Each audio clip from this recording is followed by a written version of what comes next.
If you do a lot of cycling, you've probably got a really good aerobic fitness.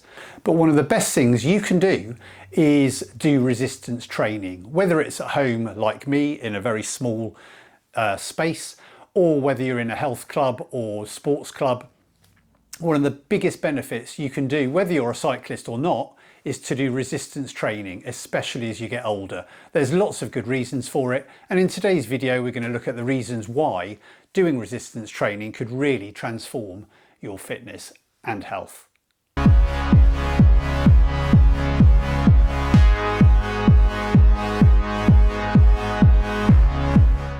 And probably the first reason is really, as I said, whether you're a cyclist or not, it's a great way to prevent injury. When you're strengthening your tendons, your ligaments, your joints, it's going to benefit you in lots of ways. There's so many times as you get older particularly that you're just doing a small minor job and suddenly you tweak something or hurt something or twist your knee a bit. And by doing resistance training and strengthening those tendons and ligaments and joints, you can really help prevent silly, stupid injuries that you don't necessarily need to get. So some of the best ways to do that are by doing general resistance training, but really specific joint exercises like knee exercises and things like that will really help you prevent those injuries. And another really big benefit of resistance training is that as a cyclist, especially if you do things like squats and deadlifts, they can really improve your resilience and your power on the bike. And when you're doing resistance training for that purpose, you're probably not going to gain a lot of size, but what you can do is really increase your strength. By doing muscular training, by doing resistance training, you develop that strength within the muscle without it getting bigger. Because you're training fibres to work together, fibres themselves are becoming stronger, more resilient, as are your joints, tendons, ligaments, and all those things. And that can transfer to real power on a bike. So if you are a cyclist, doing resistance training is really going to improve your general riding. And again, by doing resistance training, by becoming stronger, you're also going to, as I said, reduce fatigue, and you'll find you can ride further and longer at a harder pace.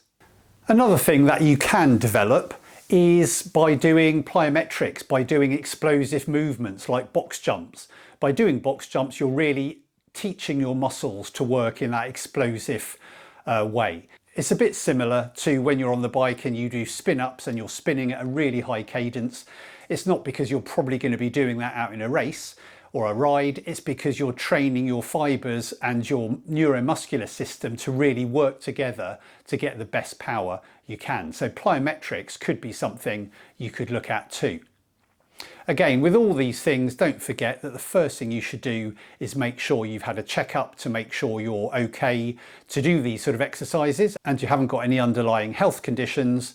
And if you're good to go, make sure you get a sort of a help or a guide from a proper professional to teach you how to do all the movements, because one of the biggest things with resistance training is to make sure you're doing the movements well. It's far better to do lower weight and movements really carefully than hoisting a great big weight about and not doing it properly, and you're probably going to end up causing more injuries than you started with.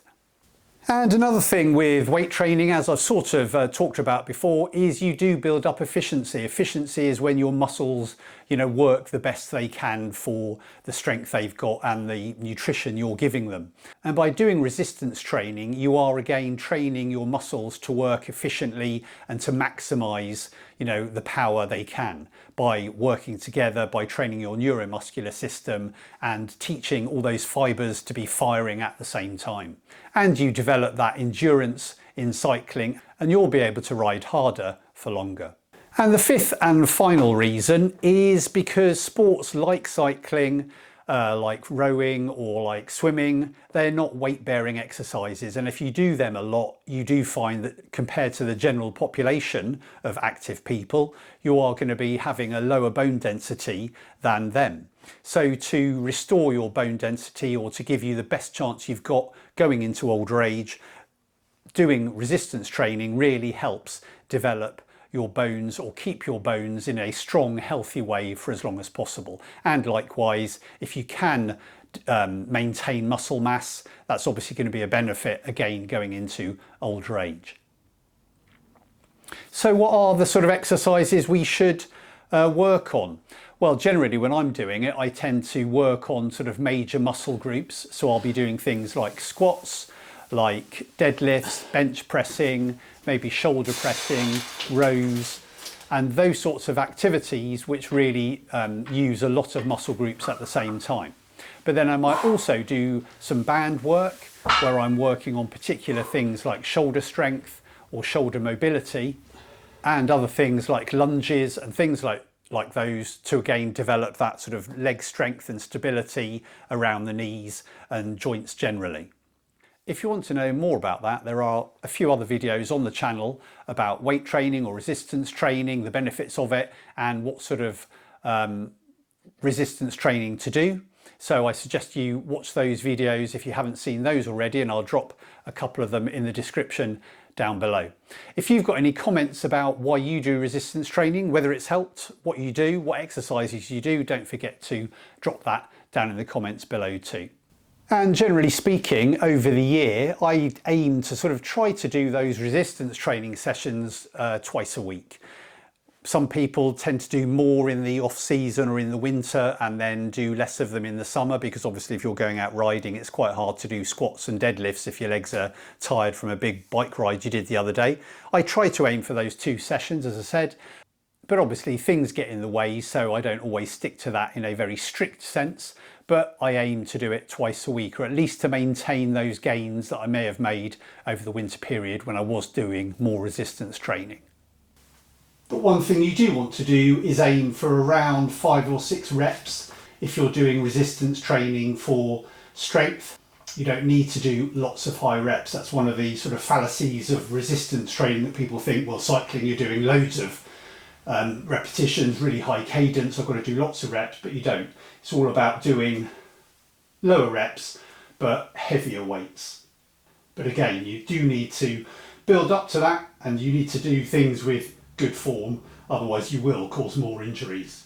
Well, I hope you found the video interesting and useful, and until next time, bye for now.